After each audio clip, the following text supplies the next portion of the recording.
మీ personal interviews మరియు వ్యాపార ప్రకటనల కొరకు ఈ నెంబర్ని సంప్రదించండి.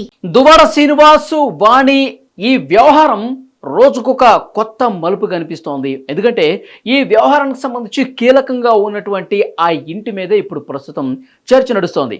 దువ్వాడ శ్రీనివాస్ మాధురికి ఆ ఇంటిని రిజిస్ట్రేషన్ ద్వారా ఇచ్చేసిన పరిస్థితి మనం చూసాం.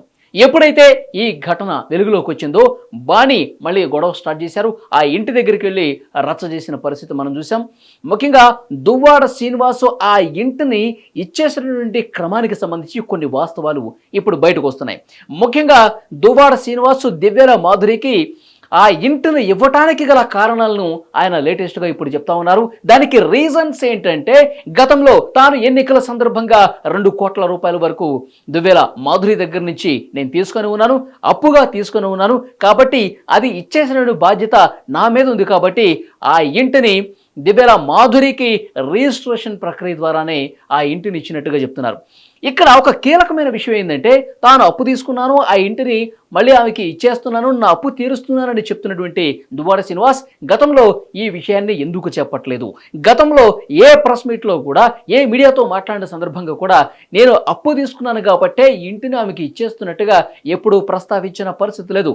మనం ఈ వ్యవహారం చూసాం. గత కొన్ని రోజులుగా, గత నెల 2 నెలలుగా ఎంత రచ్చ జరిగిందో మనం చూసాం.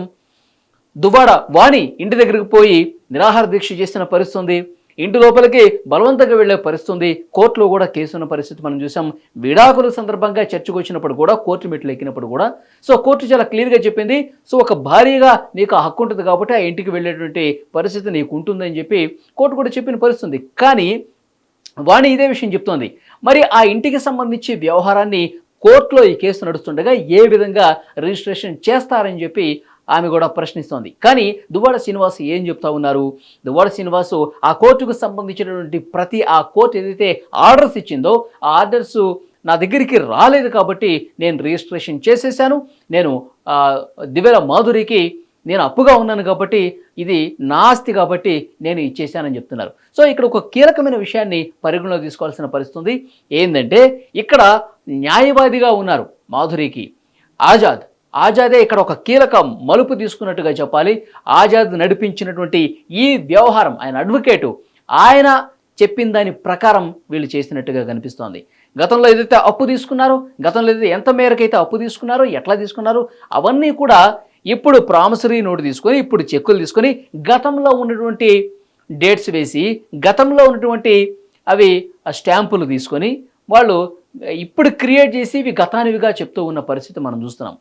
ఇక్కడే అడ్వకేట్ ఆజాద్ ఈ రకంగా ఆయన చెప్పిన ప్లాన్ ప్రకారం అవన్నీ చూపిస్తూ ఉన్న పరిస్థితి కనిపిస్తుంది. అంటే పక్క ప్లాన్ ప్రకారమే ఇది దువ్వాడ వాణికి పిల్లలకి చెందకుండా ఈ ఆస్తిని ఒక ప్రణాళికాబద్ధంగా గతంలో ఉన్నటువంటి ఆ డేట్లను ఇప్పుడు వేసి ఒక మసిపూసి మారేడుకాయ చేసిన చందంగా న్యాయవాది ఆజాద్ చెప్పిన దాని ప్రకారంగా ఇదంతా చేసిన పరిస్థితి కనిపిస్తోంది. మళ్ళీ కోర్టుకు వెళ్ళే అవకాశం చాలా స్పష్టంగా కనిపిస్తుంది. దీని మీద సీరియస్గా ఆర్గ్యుమెంట్ చేసే అవకాశం కూడా కనిపిస్తుంది. కోర్టులో ఈ వ్యవహారం నడుస్తుండగా ఏ విధంగా రిజిస్ట్రేషన్ చేస్తారని చెప్పి మళ్ళీ క్వశ్చన్ చేసే పరిస్థితి కూడా చాలా స్పష్టంగా కనిపిస్తోంది. మనకు తెలిసి కేసు మొదలైనప్పుడు పూర్తిగా భార్యని పిల్లల్ని ఆయన పట్టించుకోకుండా వదిలేశారు. మాధురితో కలిసి ఉంటున్నారు. ఆమె కూడా మీడియా ముందుకు వచ్చింది, అడల్టరీ అని చెప్పారు. నాకు అన్నీ కూడా ఆయన ఒక గైడ్, నాకు ఆయనే ఏదైనా ఒక నిర్ణయం తీసుకోవాలంటే ఆయన దగ్గరికి వెళ్ళి నిర్ణయం తీసుకుంటాను. మేము కలిసే ఉన్నాము, కానీ పెళ్లి చేసుకుంటామా లేదా, లేకపోతే ఇద్దరు ఒకే దారిలో నడుస్తామా లేదా, ఇదంతా భవిష్యత్తు తెలుస్తుంది. కానీ ఇప్పటి వరకు అయితే ఇద్దరు కలిసి పార్టీలో ఉన్నాము, పార్టీ కోసం కష్టపడ్డాము, గతంలో నా దగ్గర అప్పు తీసుకున్నాడు కాబట్టి ఆ అప్పును ఇంటి రూపంలో నాకు తీర్చాడు అని చెప్పి మాధురి కూడా చెప్తున్నారు, శ్రీనివాస్ కూడా చెప్తున్నారు.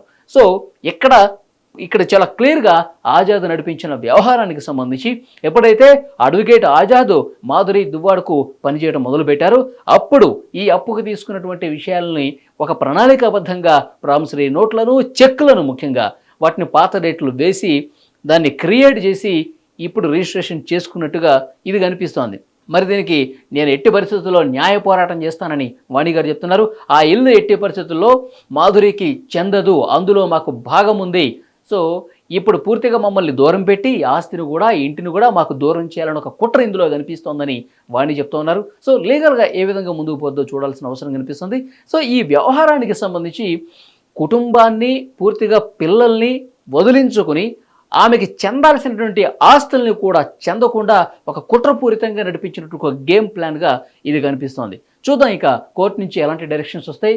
కోర్టు ఆల్రెడీ కొంత డైరెక్షన్ ఇచ్చింది, దానికి విరుద్ధంగా దువ్వాడ శ్రీనివాస్ చేశాడు కాబట్టి ఆ రకమైన యాక్షన్ ప్లాన్ ఏమన్నా ఉంటుందా, ఇవన్నీ చూడాల్సిన అవసరం కనిపిస్తోంది.